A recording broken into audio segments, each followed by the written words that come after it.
A intenção do culto hoje é ministrar uma palavra onde pretendemos abrir a mente para curar a nossa alma. E para tanto é importante lembrar o seguinte: Deus disse assim: façamos o homem a nossa imagem e semelhança. Logo, nós podemos entender que assim como Deus é Trindade, Pai, Filho e Espírito Santo, nós somos seres humanos triunos, ou seja, corpo, alma e espírito, ou seja, somos três em um. Quando falamos que somos espírito, é porque está em nós o fôlego de vida. A palavra espírito dentro dessa argumentação significa pneuma, ou o sopro do fôlego de Deus que está em nós. Quando falamos da alma, estamos falando da sede das emoções. Aonde está a sua alma? Ah, pastor, a minha alma está nessa região do coração. Na realidade, a minha alma está no meu intelecto. Às vezes eu digo, eu penso com o coração, eu senti no coração, mas estou falando da sede das minhas emoções. Isto é a minha alma. E o corpo, você sabe, é o pacote, é o invólucro. Por isso que o sábio disse: quando nós morremos, o espírito se retira, volta para Deus que o deu. Ou seja, o pneuma sai de nós. O corpo, pó e barro e água, volta para o pó, volta para o barro. E a alma entra em estado de inconsciência, conforme disse o salmista. Ele disse: já logo eu entrarei em ou em estado de espera. Talvez alguém diria em sono. Jesus não chamou de sono necessariamente, é a morte, mas é aquele momento do stand-by, como eu preguei ou ministrei em uma outra ocasião aqui. No entanto, quando nós pensamos em doenças, e eu quero trabalhar doenças nessa noite, nós pensamos logo no corpo, porque focamos o corpo. Se fazemos um culto de milagres, a nossa preocupação não se volta para a alma, e sim para o corpo. Quando pensamos no corpo, pensamos nas doenças que o corpo desenvolve. Câncer, tumores, cistos, diabetes e tantas doenças que se alojam no corpo. Se nós pensamos que a doença está no corpo, queremos o milagre no corpo. O corpo nos preocupa, desde o crente bem crente, até o crente não muito crente, e até o desviado, e até o ateu. Qualquer ser humano, até aquele que nega a existência de Deus, quando ele está enfermo, ele quer algo de solução no seu corpo. E nós queremos então ministrar nessa noite sobre esse assunto. Em atos de milagre, em situações de milagres, muitas pessoas são curados. Quando eu digo em atos de milagres, não estou me referindo ao Atos dos Apóstolos, estou falando de ações, de ministrações de milagre. Uma porção de gente é curada no corpo e algum tempo depois volta a doença ou entra em outra situação, em outro estado de enfermidade diferente daquela. Por que razão? Porque foi curado no corpo, mas não prestou atenção na alma. O corpo vai voltar ao pó, o espírito vai voltar a Deus, e a alma você enviará ela para algum lugar, e você só pode fazer isso enquanto você está de posse do corpo e do espírito vivo, portanto, tá certo? Então nós vamos cuidar dessa situação nessa noite. Deixa eu lembrar o seguinte: uma porção bastante relevante das coisas que agridem o nosso corpo, o nosso organismo, é reflexo daquilo que está lá na nossa alma. Reflita sobre isso. Muitas das agressões físicas que o corpo sofre quando enfermo é reflexo ou consequência das doenças da alma. Lembre-se, todos os cuidados com esse corpinho que você tem, não importa quanto ele está pesando, você precisa cuidar dele. Não importa qual é a altura dele, você precisa cuidar dele. Mas fundamentalmente a alma que está nele. Porque essa alma se enferma, a doença se refletirá no seu corpo. Quando o papai, pastor Luciano, já de saudosa memória, adoeceu, e ele estava em Londrina fazendo uma visita ao meu mano, pastor Enéas, passou mal, foi ao hospital, lá na cidade de Londrina. Não era o médico dele, o médico não o conhecia, não sabia nem que ele era pastor, mas quando começou a fazer alguns exames, ele disse assim: seu Oceano, o senhor tem problemas de mágoas que vão lhe matar. E o papai levou um susto. Voltou para casa com propósitos, mas não tomou ações de cura da alma. O médico estava dizendo: você está doente da sua alma. De que maneira a nossa alma fica doente? Quando nós vamos guardando coisas nela. Rancores, tristezas, amarguras, reflexo daquilo que está em torno de nós, vamos arquivando na nossa alma até que ela adoece. Quando a alma adoece, vai refletir no corpo, e muita gente morre fora do seu tempo por conta da sua alma enferma.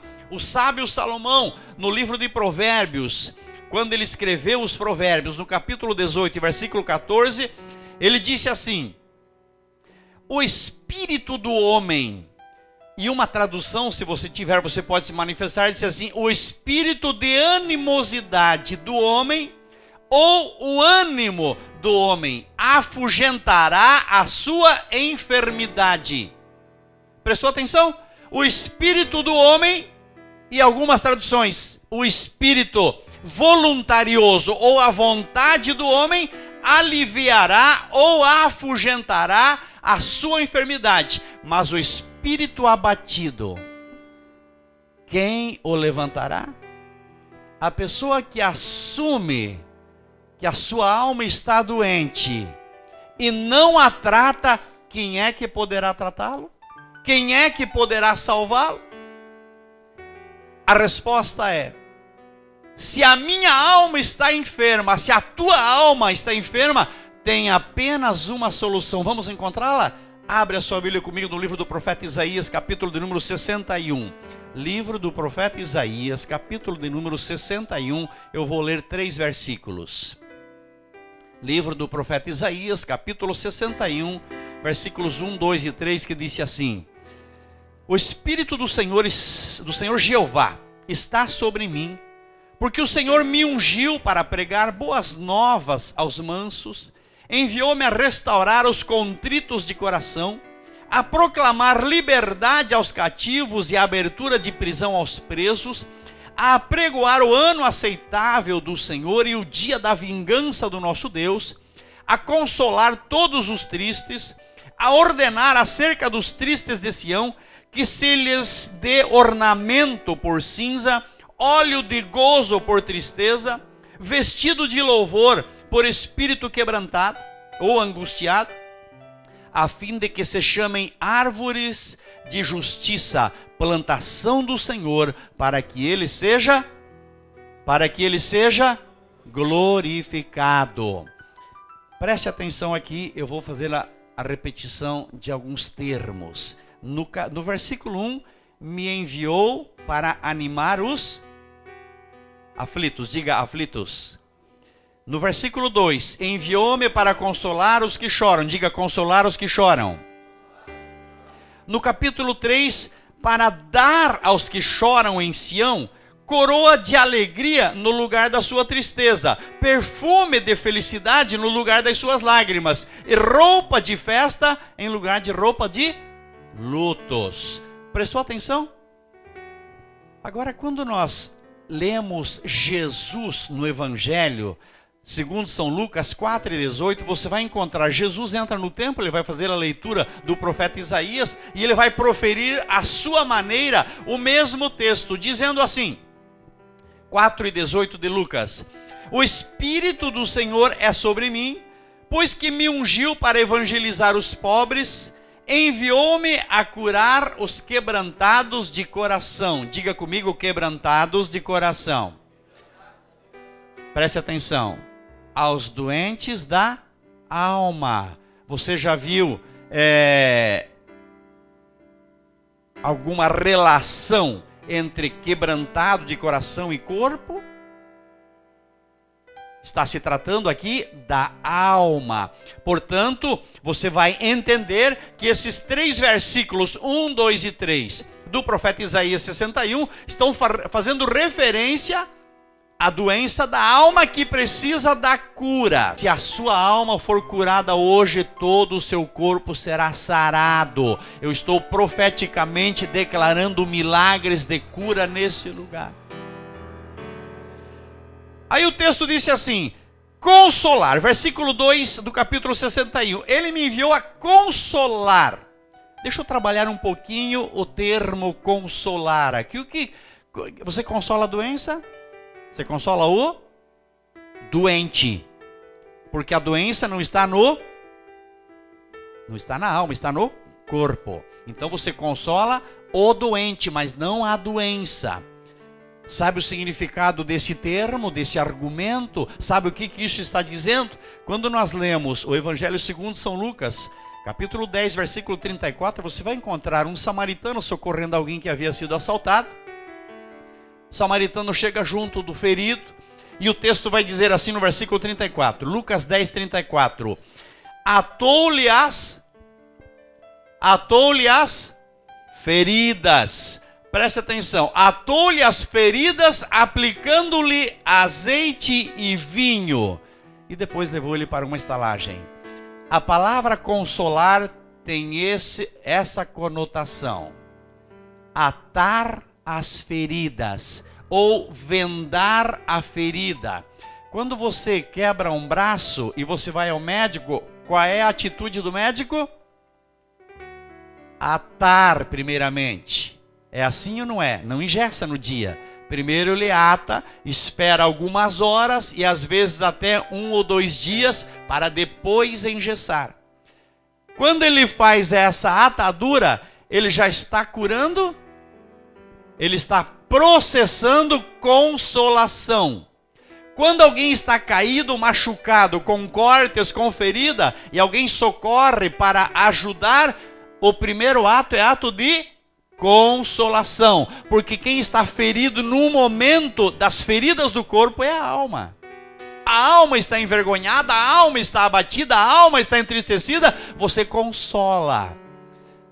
O Senhor Jesus disse assim: o Espírito do Senhor está sobre mim e eu fui enviado para colocar uma atadura na tua ferida de alma.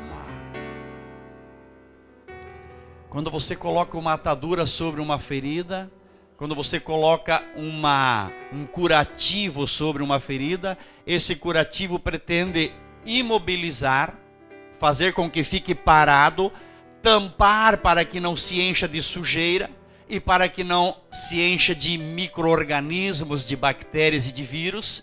Então o curativo tem essa função. Você coloca aquela venda, ou aquela vendagem, ou aquele curativo, imobiliza, e isso está falando de paciência. Diga a palavra comigo, paciência. Eu ouvi uma oração hoje aqui, ou uma palavra, e alguém falando de tempo, acho que foi Mulher, precisamos esperar o tempo do Senhor.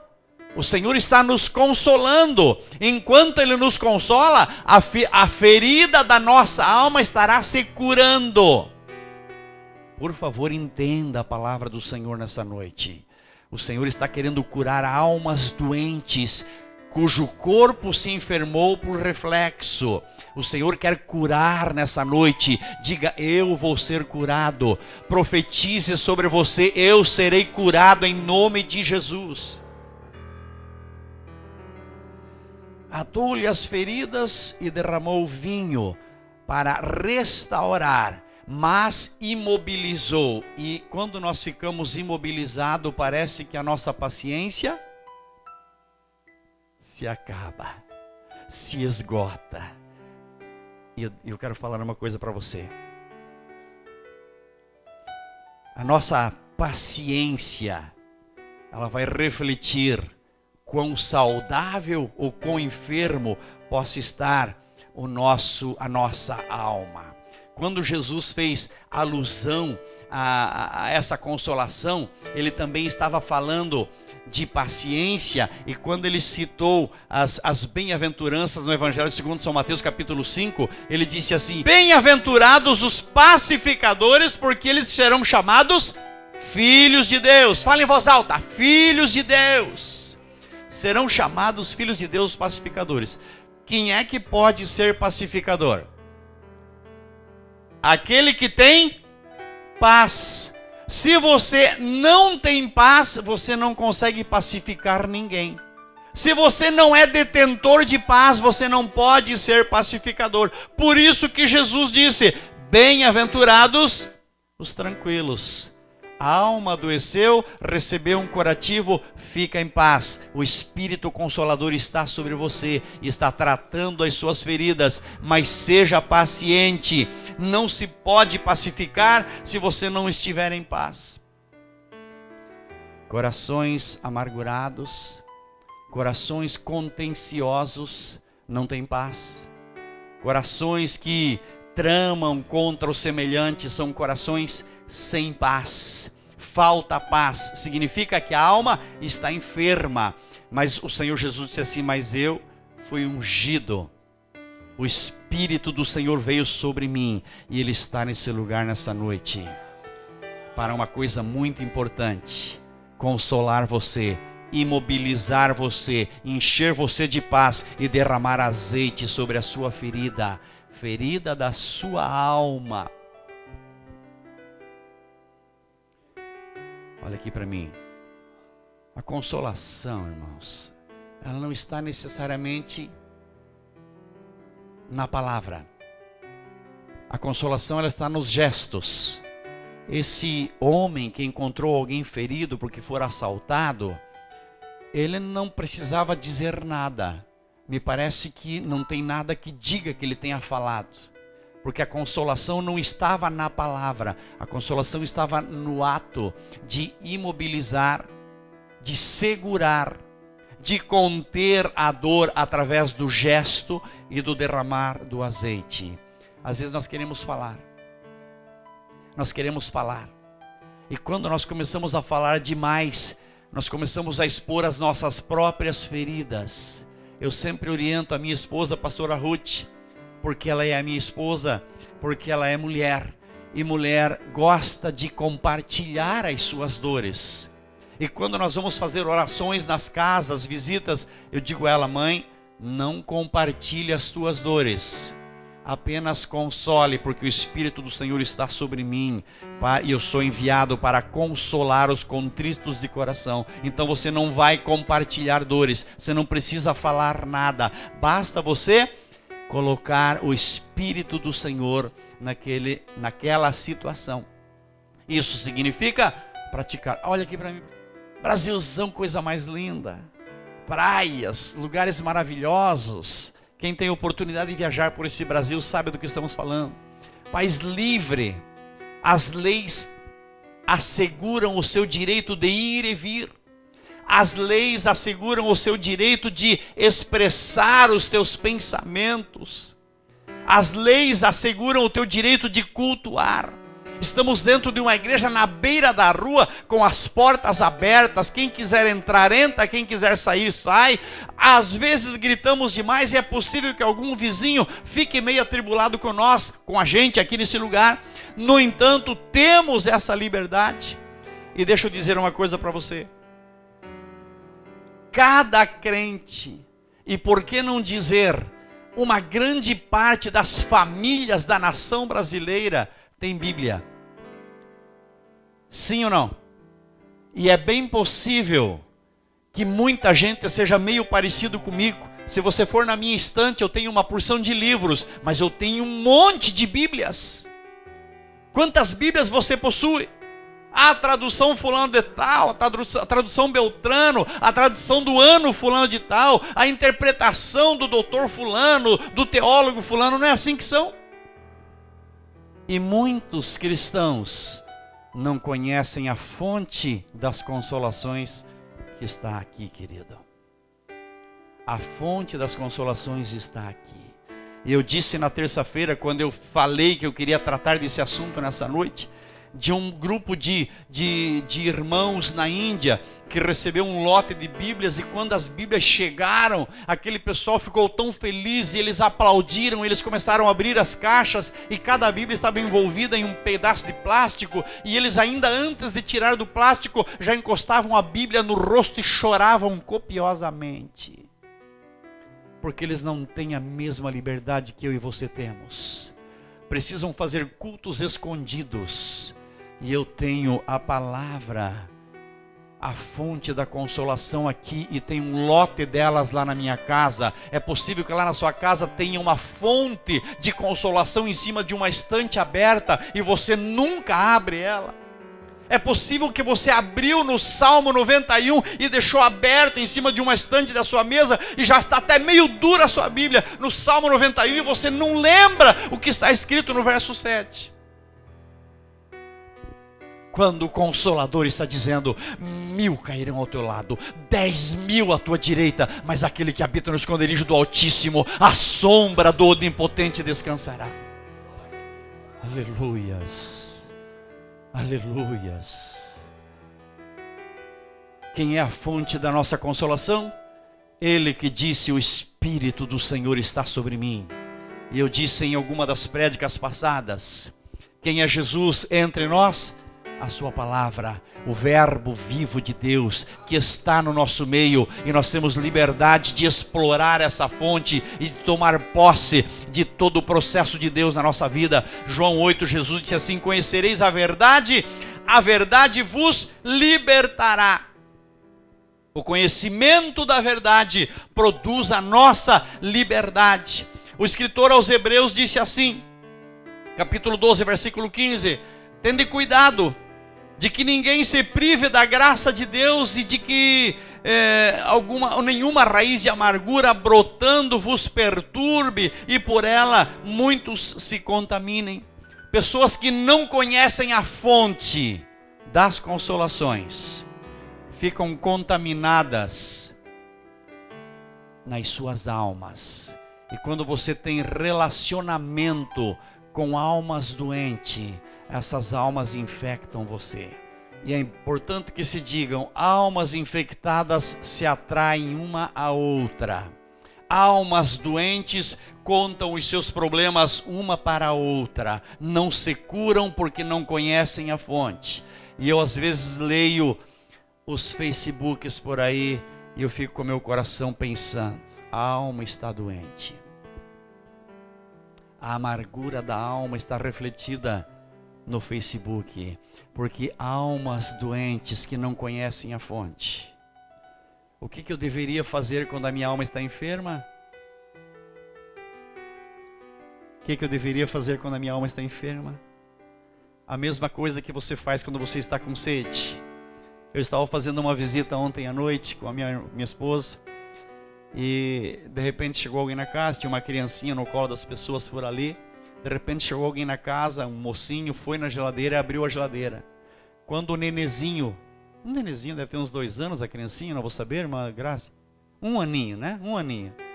Quando a criancinha viu que aquele lá abriu a geladeira, ele jogou o bico fora e fez assim, ó. Não sabe falar, mas ele sabe onde é que está a fonte. Ah, como eu queria que você soubesse onde é que está a fonte. A fonte da tua consolação não está no Facebook. A fonte da tua consolação não está no WhatsApp.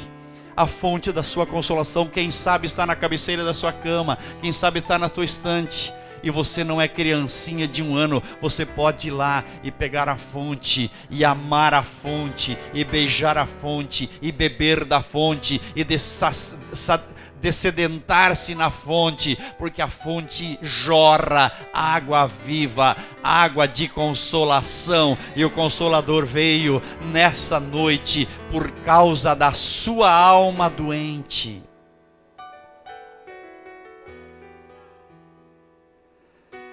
Evite os infeccionados. Evite os infectos. Quando você tem relacionamentos com pessoas infectadas, a tua alma adoece junto. Pessoas casam-se com pessoas infectadas, adoecem juntos.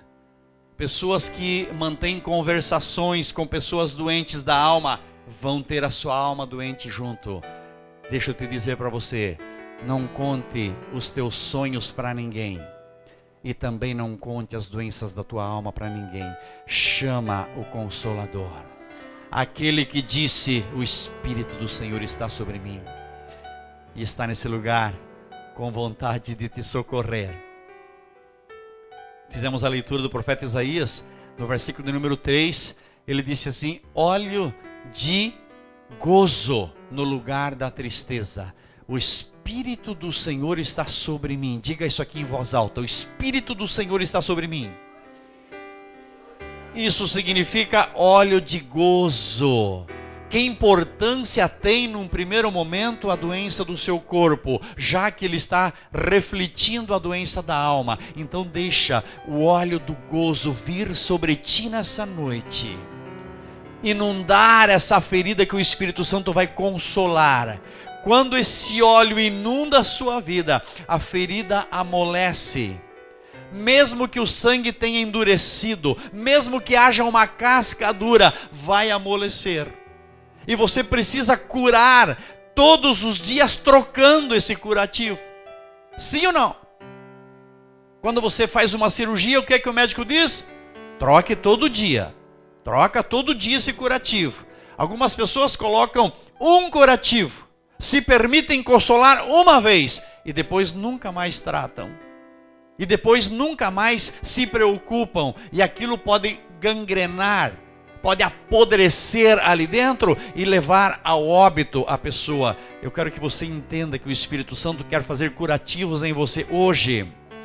Mas ainda é processo de cura, irmão. Se tem uma coisa difícil de curar é a alma. É difícil de curar a alma, sim ou não? É difícil de curar a alma, presta atenção. O sábio Salomão disse assim no Provérbios 6,34, falando de um marido traído.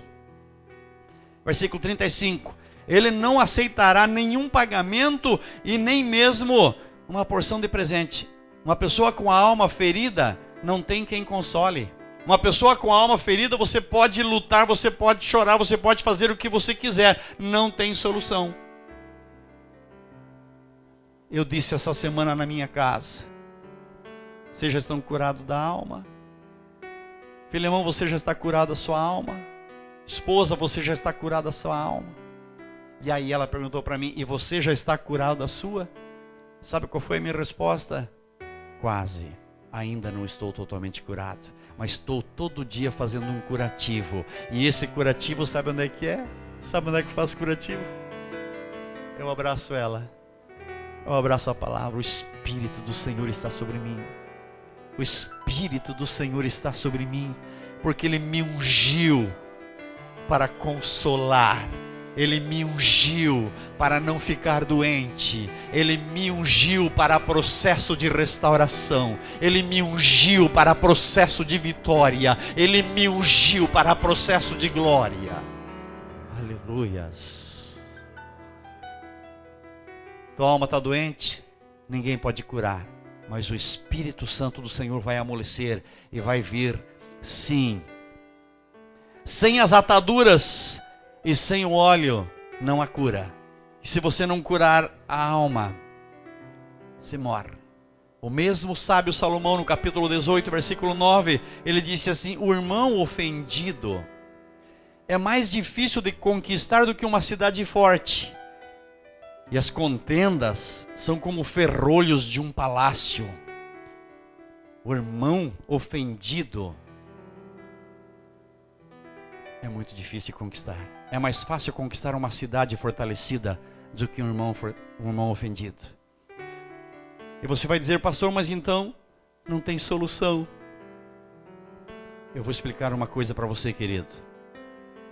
Alma que não é saudável, ela é um alvo fácil para as ofensas.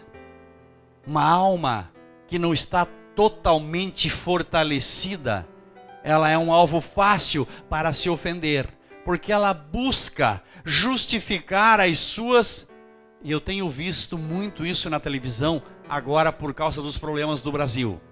uma porção de pessoas usando aquele termo mimimi. Ai, porque os artistas estão de mimimi. Ai, porque a Dilma está de mimimi. Algumas pessoas estão de mimimi dentro da igreja.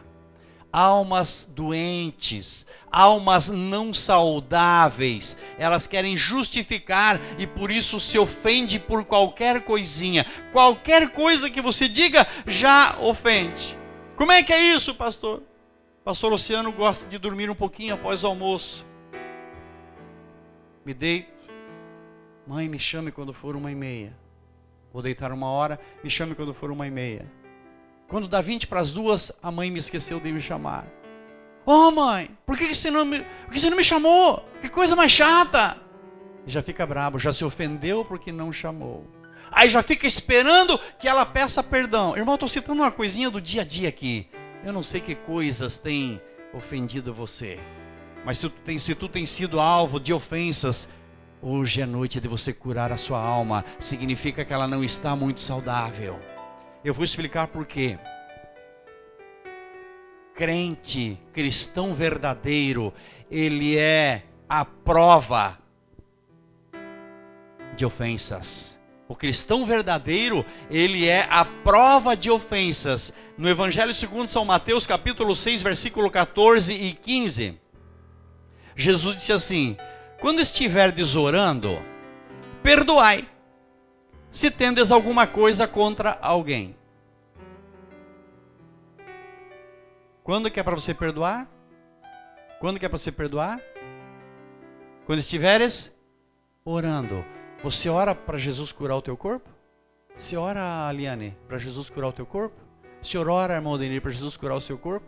Quando você estiver orando, perdoa. Porque a tua alma pode estar ferida. Então perdoa para curar a tua alma. Aí o versículo 16 do mesmo texto. Se porém não perdoardes aos homens as suas ofensas, também o quê? Não sereis perdoados. O vosso Pai não vos perdoará.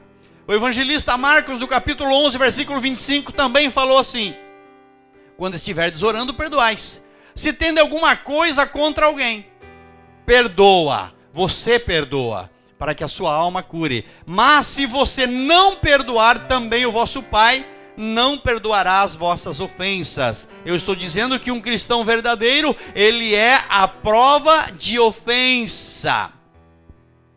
E a mesma unção que estava sobre Jesus, precisa estar sobre nós, considerando que um ungido é uma alma saudável. Diga assim: o Espírito do Senhor está sobre mim. Está sobre você? Seja um perdoador, para que a sua alma sare, para que a sua alma seja curada. Não há nenhum tipo de desenvolvimento de sucesso para as pessoas que atraem para si ofensas. Qualquer coisinha se ofende, qualquer coisinha se torna uma vítima. É uma pessoa mal resolvida, vítima da sociedade, vítima das ofensas, vítima das pregações. O Senhor está chamando a nossa atenção nessa noite, sabe por quê? Porque Ele quer curar a nossa alma. Mateus, capítulo 5, versículo 39. Quero ler alguns versículos para um momento de reflexão. Eu, porém, vos digo, não resistais ao perverso, mas a qualquer que te ferir na face direita, volta-lhe também a outra. E ao que demandar contigo e retirar-te a túnica, deixa-lhe também a capa. Se alguém te obrigar a andar 1 milha, vai com ela 2. Dá a quem te pede e não voltes as costas ao que seja que lhe emprestes. Olha aqui para mim. Jesus disse assim: se alguém te der uma bufeta, se alguém te der um tapa no seu lado direito, oferece o outro. Eu vou explicar por quê. Quando você leva um tapa no seu rosto, a sua bochecha fica vermelha e a sua alma fica ferida. Se alguém te bater no rosto e você não estava esperando aquele bufeta, a sua alma fica ferida. Jesus disse assim: então ofereça o outro lado, porque quando você feriu a sua alma, ofereceu por vontade tua o seu lado, o seu outro lado, você curou a sua alma. Você não levou a doença para casa. Alguém entrou em pleita com você, brigou contigo porque quer tomar a sua túnica. Já tira logo a camisa e dá junto. Porque quando a pessoa está tentando te roubar, está te ferindo a alma. Mas quando você dá por espontânea vontade, você está curando a sua alma. Eu pergunto, é fácil? Irmã Celina, é fácil? Qual é a vontade que você tem de reação quando você recebe um tapa no seu rosto? Há quem interprete o versículo desse jeito. Se alguém te der um tapa no seu rosto, aí o versículo diz assim: dá-lhe a outra face. A pessoa interpreta: dá-lhe na outra face. Errado. Você foi machucado na sua alma, cura ela depressinha, cura ela rapidinho. Porque se você não curar hoje, amanhã você vai ter que curar. E vai ter que fazer muito mais curativo. Mas se você curar hoje, eu estou falando hoje no sentido literal. Se você curar hoje a sua alma, você vai ver o milagre de Deus acontecendo na sua vida.